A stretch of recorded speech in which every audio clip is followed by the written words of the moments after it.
네, 오늘은 곰곰이의 새로운 패널인 녹색전환연구소 김혜미 운영실장님을 모셨습니다. 안녕하세요. 안녕하세요. 요즘 이 기후 위기가 사실 세계적으로 화두잖아요. 뭐 듣기로는 지구의 온도가 1도가 올라갔다, 뭐 평균 온도가 그런 얘기도 나오고 하던데 사실 저 같은 사람이 느끼기에는 뭐 1도 정도 올라간 게 그렇게까지 큰 문제인가 그렇죠. 이런 생각이 들기도 하거든요. 네네. 왜 그렇게 다들 날린 건가요? 인체 기초 체온을 한번 놓고 생각해 보면 어떤 의미인지 조금 한 번에 파악이 되실 거예요. 우리 정상 체온이 몇 도죠? 36.5도? 네, 36.5도라고 하죠. 네. 거기서 1도 오르면 몇 도죠? 그러면 그럼 좀 위험하죠. 코로나도 이번에 체온이 올라서 힘들었던 병이기도 하잖아요. 이런 것처럼 지구에게도 기초 체온이라는 게 있는 거라고 생각해 주시면 될 것 같아요. 신체의 온도가 높아지면 위험한 것처럼 지구의 기온이 높아지면 위험하다. 뭐 비가 많이 온다든지 뭐 이런 것들이 이제 연관이 다 있는 거죠. 네, 빙하가 녹는다고 우리 얘기 많이 하죠. 그런 그쵸, 것처럼 그쵸. 해수면이 상승하기도 하고 그 안에서 살고 있는 생명체들이 갑자기 수온 자체가 높아지니까 원래 살고 있던 데에서 떠나기도 하고 혹은 멸종되기도 하는 일들이 많이 벌어지기도 해요. 작년 겨울에도 엄청 추웠었죠. 맞아. 눈도 많이 오고. 맞아. 기억나세요? 왜 그렇게 추워졌을까요? 분명히 지구는 뜨거워진다는데 왜 그러니까. 추워질까요? 그러니까. 사실 트럼프가 그런 얘기를 한 적이 있어요. 겨울이 이렇게 네. 추운데 무슨 지구 온난화냐. 너무 완전 말 같죠, 갑자기. 가는데. 그런데 사실 이렇게 겨울이 추워지는 것도 지구 온난화와 연관이 있습니다. 특히 한반도가 추워지는 거는 밀접한 이유가 있는데요. 그 이유 중에 하나가요. 북극의 찬기운을 막아주는 제트기류라는 녀석이 있어요. 북극에 있는 찬기운이 한반도로 바로 떨어지지 못하게끔 막아주는 고마운 바람이죠. 그런데 지구 기온 자체가 너무 뜨겁게 상승하다 보니까 제트기류가 느슨해지는 거예요. 그러면서 이제 북극에 있는 찬기운이 그대로 한반도로 떨어지게 되는 거죠. 이러면서 이제 겨울이 급작스럽게 추워지거나 폭설이 내리거나 혹한이 자주 오거나 하는 일들이 벌어지기도 합니다. 그래서 지난 겨울이 우리가 추웠던 것도 사실상 지구 온난화로 인해서 원래 속도대로 돌지 못한 바람이 만들어낸 자연 재난이라고 보실 수 있어요. 우리나라뿐만이 아니라 다른 나라들도 전부 기후위기를 겪고 있는 상황이니까 뭐 세계적으로도 이 기후위기와 관련된 대책들이 굉장히 많이 나올 것 같아요. 뭐 여러 가지 뭐 선언도 하고 뭐 이런 걸로 알고 있는데 우리나라에서는 또 어떻게 하는지 궁금하거든요. 그래서 인수위 보고서를 또 지자체별로 뭐 하고 있나 이걸 매 눈으로 분석을 하셨다고 들었어요. 기후위기 관련해서 어떻게 대책을 마련해 보겠다 이런 얘기가 좀 있나요? 어떻게 해요? 우리나라도 선진국이라고 많이 하잖아요. 기후위기가 이렇게 심각하니 한국도 온실가스 감축을 얼마만큼 하겠습니다. 탄소 중립을 위해서 어떤 것들을 마련하겠습니다. 어떤 법안들을 발의하겠습니다. 이런 것들을 전 세계적으로 약속했어요. 그게 이제 파리 협정이라는 것이 있었고 이 협정을 기반으로 다양한 국가들이 기후위기를 해결하기 위한 각별한 노력들을 하고 있습니다. 그리고 IPCC 보고서라는 것을 발행하면서 이제 과학자들이 지구 기온이 어떻게 상승하고 있고 이 지구 기온 상승이 어떤 결과를 나타낼 것이며 이 상승을 막기 위해서 각국은 어떠한 노력을 해라 이렇게 주문을 하기도 해요. 그리고 굉장히 중요하게 정부의 역할, 정치의 역할에 대해서 강조하고 있습니다.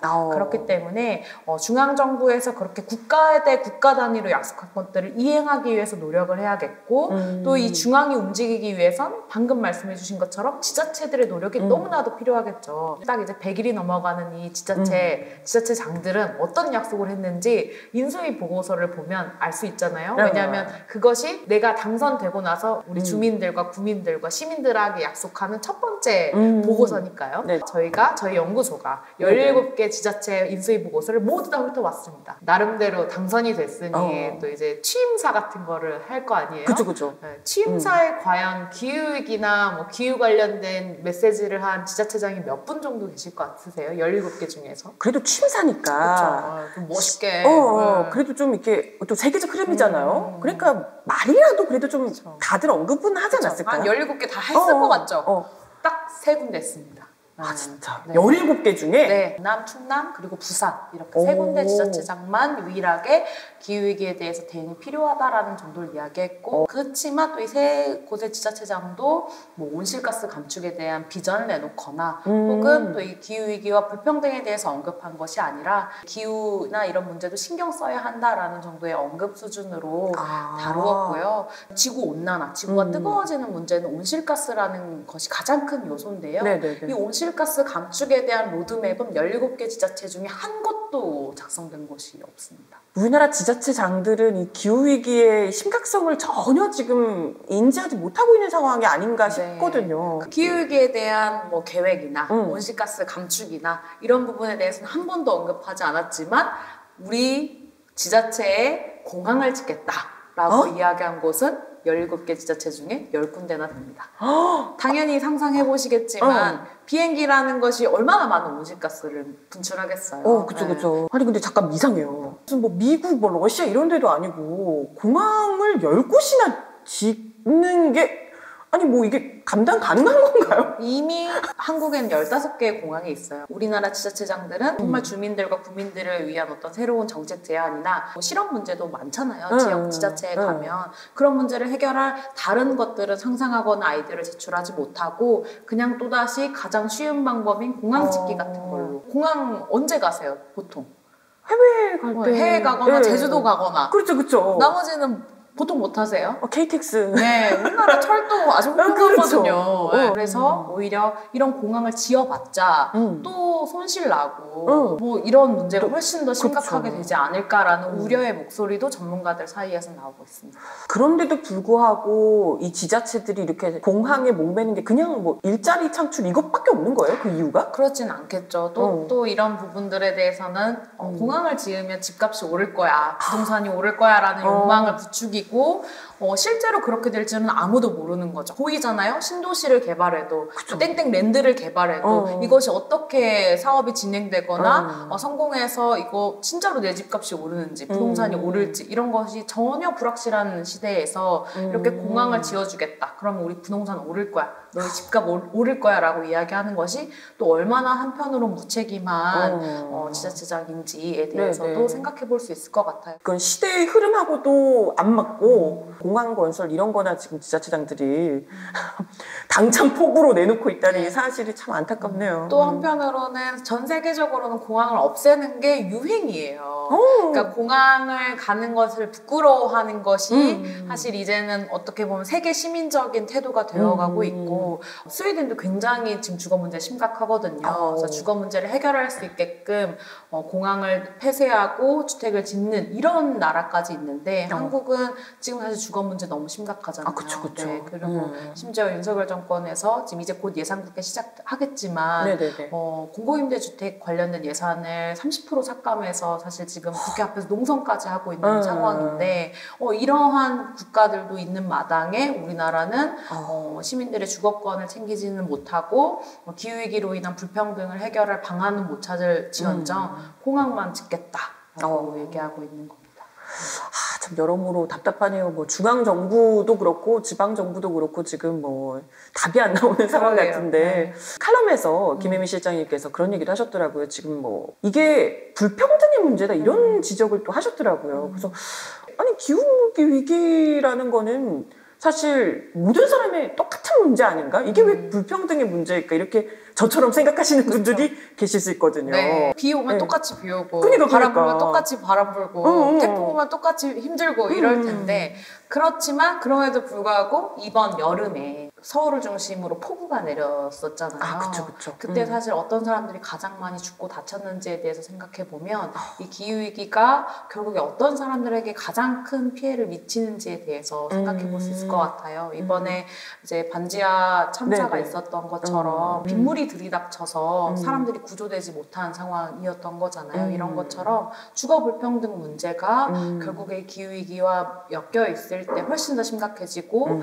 인권 취약계층들 주거 취약계층들, 또 노인들, 장애인들, 여성들 이런 사람들이 이런 기후위기에 훨씬 더 적극적으로 적응하지 못하고 훨씬 더 나쁜 상황에 처해질 수밖에 없다라는 것을 명백하게 보여준 저는 사건이었다고 생각이 들어요. 코로나19가 어떤 사람들에게 가장 큰 영향을 미쳤는지에 대해서 생각해보면 밀집되어 있는 병원에서 생활하는 사람들 혹은 또 홈리스, 집이 없는 사람들 네네. 그리고 이주민들에게 가장 큰 또 두려움을 줬었거든요. 왜냐하면 재난 문자조차 해석할 수 없잖아요. 이주민들은. 그러네요. 이런 것처럼 기후위기가 굉장히 다양한 문제를 양산하는데 이 문제가 발생했을 때 가장 취약해지는 사람들이 어떤 사람이냐라고 우리가 되돌아보면 기후위기와 불평등이 굉장히 밀접하고 기후위기가 불평등을 심화시킨다라고 생각할 수 있을 것 같습니다. 문득 떠오르는 장면이 왜 윤석열 대통령이 그때 이제 그 반지하 참사가 네. 났을 때 뭐 이제 반지하를 다 없앤다는 둥 뭐 이러면서